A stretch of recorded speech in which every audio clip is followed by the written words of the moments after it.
Și acum luăm pungă. Era prea lungă aia la toate. Facem mai scurt.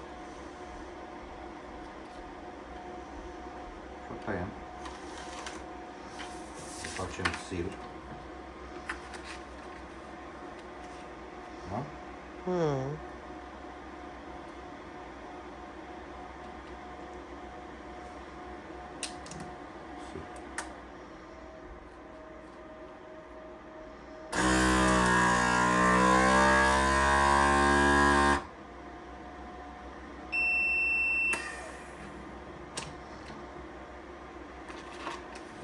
Silul,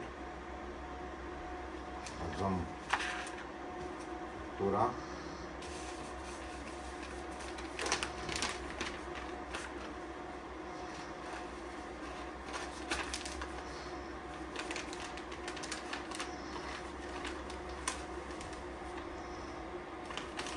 o să-i pui și un absorbant. Trebuie să-l mai cumperi și toată. Iar e și lungă. Nu poți să faci stilul unde vrei. Asta trebuie să cadă în chamber. Ok? Start.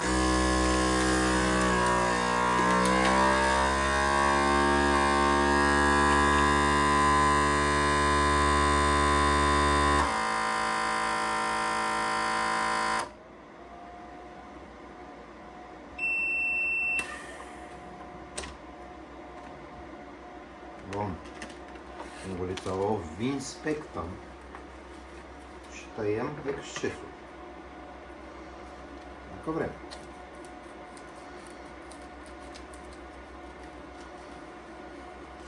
Și avem produsul finit. Ăsta e porcul nostru.